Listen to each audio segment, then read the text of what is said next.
Hello everyone, can you hear me? Yes, ma'am. Okay. So we have discussed bootstrap, jackknife, and k-fold cross validation. I have also uploaded a question bank which gives you an opportunity to practice these things. Okay. So today I'll be trying to discuss k nearest neighbor classification and regression. I have already uploaded two videos which discuss basics of these. Okay, so today I'll be trying to discuss k nearest neighbor using R. Ideally, this should be doable on your own, I know, but generally in the beginning of the semester, I I generally try not to assume that people are good at programming. I expect that at least as the semester progresses, people should improve. So in the initial days, I generally try to do all the programming parts also in the class, but later I won't do that. For the later topics, you may have to write codes on your own. But since this is beginning, and in fact k-nearest thing is like the first algorithm that we have, so I thought I would discuss the programming aspect of it as well. But I'll discuss it on the iris data because I don't have to import the data, it is directly available in R. And we will discuss both regression as well as classification here, and then you can try on other data sets. Okay, so can you see my screen? Yes, ma'am. Okay, so we have iris data set. We'll try to do k nearest neighbor classification and k nearest neighbor regression on this. So here we know that the fifth variable is the class variable. I hope everyone is familiar with the iris data, right?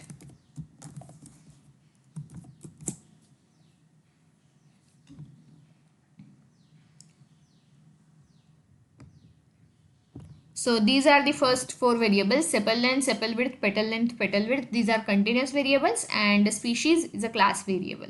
Okay. Okay, so now I want to write a code for say 5 nearest neighbor classification. Okay, or maybe I will try for different k's and then I'll try to choose an optimal k. That is also a possibility. So let us try to do that. So we will try different k from say 1 to 10, and we will do uh, five-fold cross validation here. Okay, so k for cross validation is suppose 5, because for k nearest neighbor you have that k also, and k fold. So k for cross validation is suppose 5. So what I have to do, let me take n as n row of d. So what is my n? 150, correct? I have 3 classes. One of the ways, I mean, sometimes people actually try to see that you get equal representation from each class. So that is also one of the approaches. But here I won't go for that. I would take randomly 5 folds and then we'll choose. So sometimes we may have more observations from one class in the training sample and less observations in the test sample. That is possible. Okay, so I have to do it for different k's. So for k in 1 to 10, we will try from 1 fold to 10 fold. And every time we are going to record the train error and test error. And finally we will see which k gives me the best train error and best test error. Okay.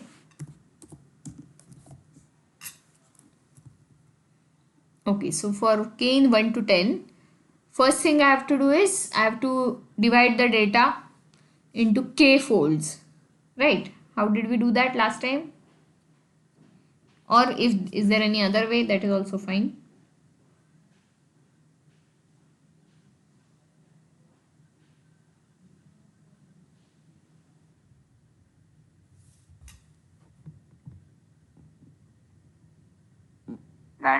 Last time we did we defined m as m by k, and Okay, so let me take floor. Again, here also it is divisible. So no, for not all k it will be divisible, right? So let me take floor of n by k. Okay, then we took sample, right? Sample 1 to n replace equal to false, correct? And then from here we took first m, next m, etc. Am I right? Yes, ma'am. Okay, so but that is for, okay, so not this k, I have to take kcv. The cross validation k I have to take. This k is for k nearest neighbor. So how many neighbors? Are you getting the difference between the two k's? Yes, ma'am. So for cross validation I have to use 5 throughout. So that kcv is here. And now what do I have to do? For I in 1 2, now I have to use kcv. I have to keep one fold as test and take everything else as training. So test data is my so let me create first a vector. So sample for the test, s test. So this is from this s I have to take ith fold. So ith fold, how did we do? M into I plus 1, sorry, m into I minus 1 plus 1 to m into I. Is it correct? I don't know if everyone is following. Some people at least hopefully are following. So here m would be 30, right? 150 upon 5. So m would be 30. When I is equal to 1, I would be having 0 here. So 1 to 30 into 1. So first 30 observations will be in the test fold and remaining will be in the training fold. When I is 2, I would have I minus 1. So 1 into 30 plus 1. So that is 31 colon 2 into 30. So 60. So 31 to 60 in the test fold, everything else in the training fold. Is it correct? If I am making any mistake, please stop me. Is it correct? Yes, ma'am. Yes, ma'am. Yes, ma'am. Yeah. So in the test data, I will take rows corresponding to these. So S test. And in the training data, I have to take everything else. So minus S test. Okay. Again, for k nearest neighbor classification as well as for regression, there are built-in commands available in R. Okay. But as of now, you should try to write down codes from the scratch. In your assignment, you could use built-in commands, but in the current internal, you are not allowed to use built-in command for k nearest neighbor classification and regression. Is it clear? Ma'am, hello ma'am. Yes. Ma'am, even if we do not use any inbuilt function, there's an easier way to do this, right? Like Tell me. we could use a cut function from a sequence and then get those indexes for test data and training data. Okay, so let's use that. So this anyway we have used last time. So let us use that. That's what I want. I want multiple ways of doing the single thing. Okay, so tell me. How do I use cut function here? Yeah, so we'll get out of this function completely. Okay, so I'm where? Before the for loop. Before which for loop? This one? No, the above one. We don't need a for loop right now. No, this for loop I need for changing k in k nearest neighbor. Yes ma'am, that will be applying later. So I am applying that later, but I don't want to erase it. Okay. So let it be there. You don't worry about that. Yes ma'am. So before the first for loop. So second for loop. Correct. So introduce a vector like folds or index. That could be then take a function cut. In the bracket, go for sequence seq. 1 comma n row of our d. So n. That is the iris data. N. I have defined n already. Okay. Yes. And then go for comma breaks equals to 10. Breaks would be outside the sequence, right? Yes, ma'am. Sequence doesn't have breaks. No, Sequence has it breaks? will be inside the sequence, ma'am. Okay. No, sorry, ma'am. It will be outside the sequence. It will be Sequence doesn't have a argument breaks of cut. argument. Yes. It will be argument of cut. Yeah. Yes, ma'am. 10 is for so what? this- 10 is for what? 10 is for the 10 separate Tenfold. cuts in the Tenfold. data. But I want 5, so I will go for KCB. Yes, ma'am. And then if that should work. That should work means you give me next command. I am done. I can't figure out on my own. So folds. Okay, I run this. So folds will give me what? Folds will give you the indexes. Okay, one more thing, ma'am. After the breaks command, you have to go for labels equals to false. Okay. Labels equal to false. False. Now we'll go for a for loop. Okay. Now I go for loop. Okay, tell me. So let me let me hide. Yeah. Okay, so in the for loop, we'll go for test index, vector test index, and that will be which bracket folds, that was our previous vector, equal to I, and then there's one argument dot end equals to true, so it should be an independent argument each and every time. This is what you want me to write? Just Yes, end ma'am. equal to true or arg dot end? Arg dot end. It doesn't understand arg dot end.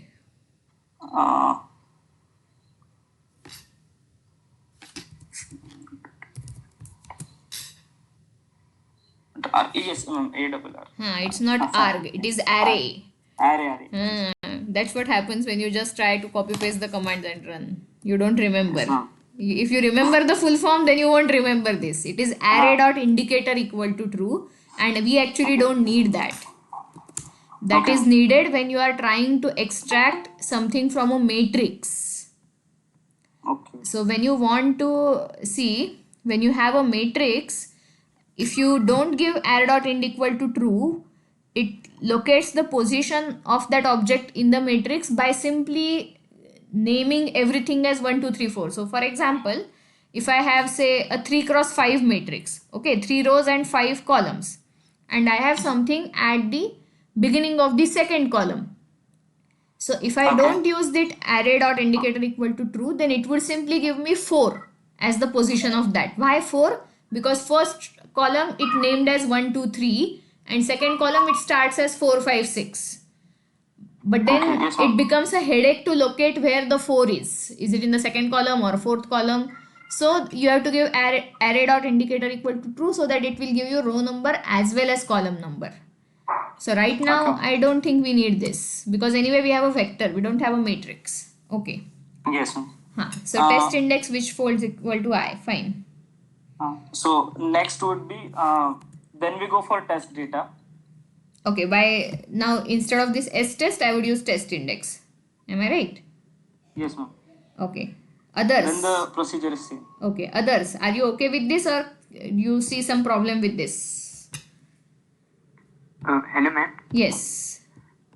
In this case, the folds will have the sequential. Exactly. This is the reason why I did not go for cut. See, you will always have first 30 observations in the first fold, next 30 observations in the second fold, this is fine. This is fine if you are 100% sure that the sequence does not matter in your data. But if your sequential observations are going to have some patterns, for example, if you have a voting list with you, okay, then your neighborhood observations will always be, the voters list is arranged by suppose the location of the house, then your every fold will have houses from a single cluster. Only the nearby houses will go to that fold. Is it okay? So your fold will not be a randomly created subset. Are you getting what is the problem? Yes, ma'am. Hello, ma'am. But in that case, can't we pass that S vector inside that cut? Correct. Yes. So that is the next step. So this S vector instead of this sequence, if I create S vector, then yes. If I use this S vector as an argument here, then it is acceptable. So this S you will anyway need. You can't get away without that. Okay. So this command is saved. Okay. And this command is saved. Okay. So two commands are saved. So here instead of this I will pass S. Okay.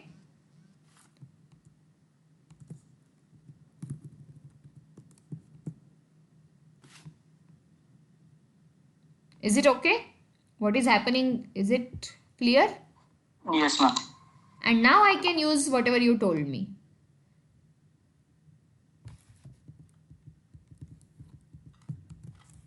So what will it give me? Let me take for I equal to 1. Let me see.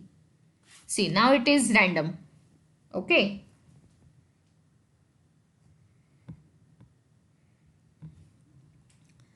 Is it okay?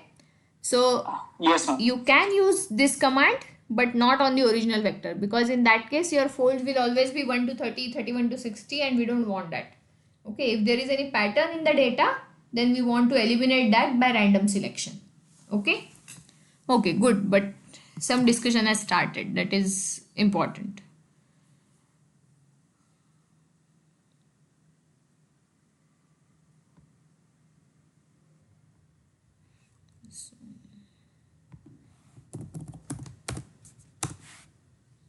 Okay, so now I have test index and I can have training index similarly.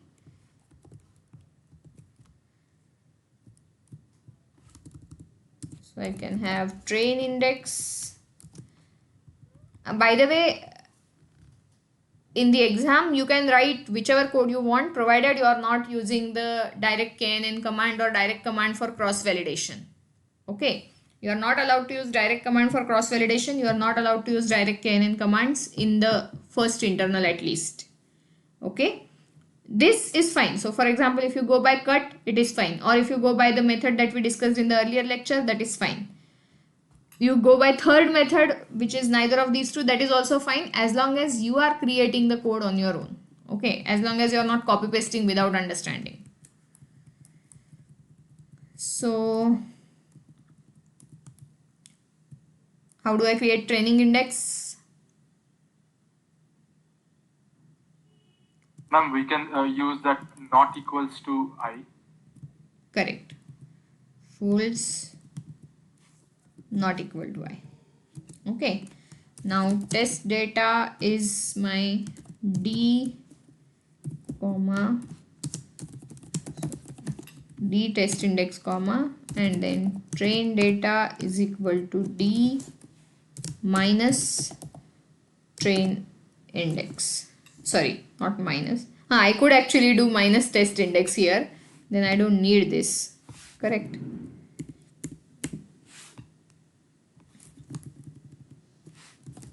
Okay. Okay so far? Yes, ma'am. Okay, now I have to do k nearest neighbor classification. So how do I do that? On the training data, of course, I have to do something, and I have to finally predict only on the test data. So do I need to do model fitting on training data? if I want to compute training error, then yes. But suppose my interest is not in computing training error, then do I need to do any model fitting for KNN on the training data, or can I directly start handling the test data? Ma'am, model fitting on train data is important, but in that case, For KNN, I am asking. For KNN. I am not asking in general. In general, of Ma'am, course, it is needed. ma'am, for KNN is also important. What do you achieve from that? If I am not interested in looking at training error, somehow let us assume that I am interested looking only at the test error. Then Yes. Ma'am, actually, in that case, from the algorithm of KNN, we can understand that we are actually predicting the Y's from the test data set and just calculating the distances on the with respect to the training observations, and then we are predicting the Y's. So in that case, okay, Hello. the model fitting on the train data set is not important, I guess. Correct. Yes. See, okay, good. You midway changed your answer. So, see, understand the difference between KNN and other algorithms. If I am talking about regression, even when I want to predict my test observations, I'll have to first compute my betas on the basis of training data. Correct? Without that, I cannot go for prediction of my test observations. Is it clear? However, when I am talking about k nearest neighbor business, what is the algorithm? I don't really estimate any parameters in KNN. That is the beauty of KNN. Okay, it's like the simplest algorithm. It's very elegant. You don't estimate any parameters as such. What you do is, when I have a test observation, I pick up that observation, I see its distance, I compute its distance from every observation in the training data. Then I locate which are the k nearest neighbors of my observation in the training data. I locate their classes. I am talking about classification, okay. I locate their classes, I take the model class. Is it okay? So what does it mean? It means that I don't need any parameters as such from the training data. So if my aim is to get the training error, then of course yes, I need to do this KNN business for every training observation. I need to get the prediction. But otherwise I don't really need to fit anything separately to training data. Okay, so that's how KNN is different from rest of the algorithms. For most of the other algorithms, you will have to do the modeling. For most of the supervised algorithms, you will have to do modeling on the training data first, get some parameters, and then use those parameters to do prediction for the test data. Whereas in KNN, there are no parameters involved. Are you getting the difference between KNN and other algorithms? Yes, ma'am. By the way, all this I'm talking assuming that you have already seen my video lectures on KNN. Is there anyone who has not seen them at all? Ma'am, I haven't watched them yet. Okay. Then I don't know whether you will be able to get this, but then I would say fine, today you can leave the class and you can listen to this recording after listening to those two recordings, okay? Because I am not explaining the KNN concept here, because I am assuming that I have already explained it, and I have explained it. I am not assuming. My assumption is true. So, okay. So now, but today, here we want to compute training error also. We would like to see the pattern. So we will do fitting on the training data also. Okay, so now I have to do what I have to do. First, I have to compute training error. So I have to take every observation from the training data. I have to locate k nearest neighbors of that observation. I have to record their classes, and then I have to choose a model class from those neighbors. So how do I do all these things? First of all, how do I compute distance of every observation in the training data from every other observations? How do I do that? And we can use the dist function actually. Correct. So now this is my distance for training data. So dist train dist function. Right now we can use Euclidean, but I hope you know that distance function has other arguments as well. Okay, so I have to take distance of train data. It is with itself. So should I give some additional arguments, or this is fine? We need to add that diagonal equals to true Mm-hmm. and upper equals to true. Diagonal equal to true, And upper. Is it upper or something else? ma'am, it is upper. Okay. Upper equal to true. What others? Now someone else has to tell me what is the meaning of these two things. Someone else should tell me what is the meaning of these two arguments. Hello, madam. May I? Yes. So diagonal equal to true will give the diagonal entries also. It will be 0. Correct. And this? And upper will be give us upper triangular matrix. Okay. What about others? Everyone agree with him, or does anyone want to give some another opinion? Ma'am, can I? Wait, let me see if anyone else volunteers. Otherwise, you can go. Let us wait for a few seconds. Yes, ma'am. I agree with. Okay, you agree. Okay.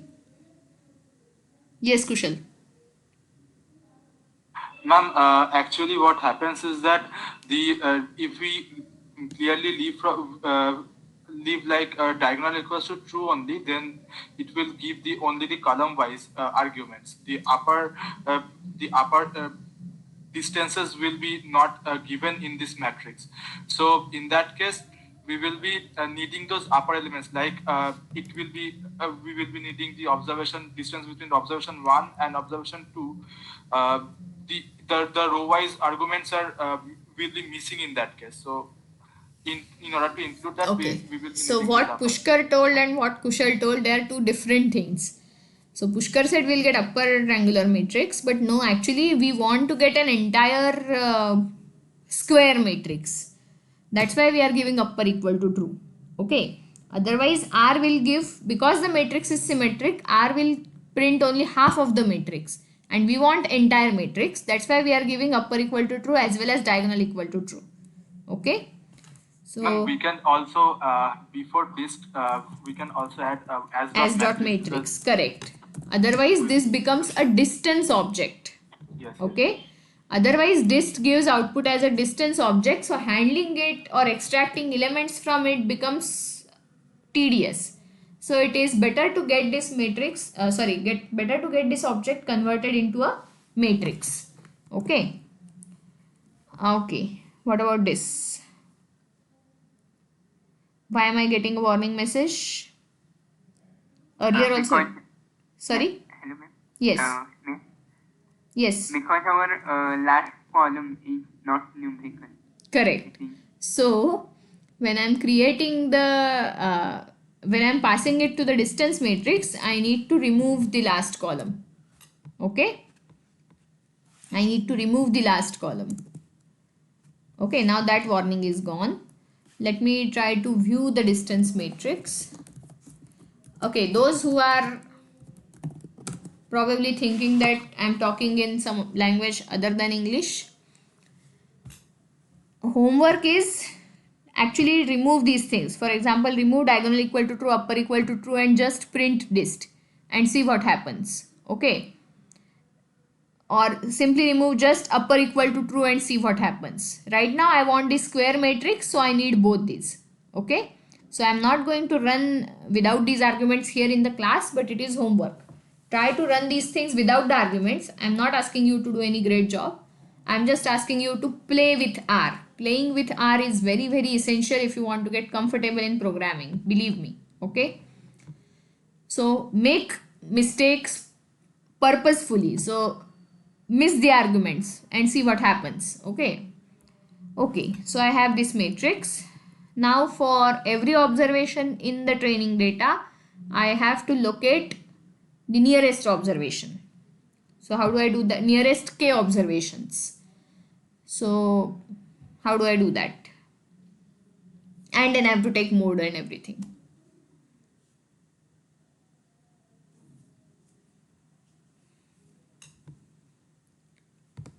Can we write? Ma'am, How many of you are comfortable in writing functions in R?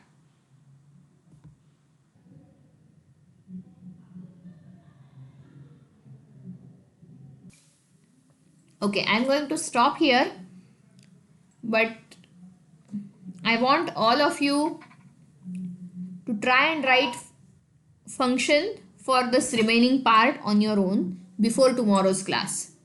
So what is the job? Now we have the distance matrix. So let me define the homework again. We have the distance matrix for training data with us. So what should that function do? When you pass some observation from the training data itself, okay, from the training data itself, when you pass some observation, say if I pass fifth observation, then you have to write a function which would first locate k nearest neighbors of that fifth observation. Then from those k neighbors, it would locate their classes of those k neighbors, and it would finally return the modal class, and if there is a tie, then any of the random tied classes as the output for the predicted output for that fifth observation. Is it clear what the function should do? So let me stop here for today. We'll meet tomorrow. Thank you.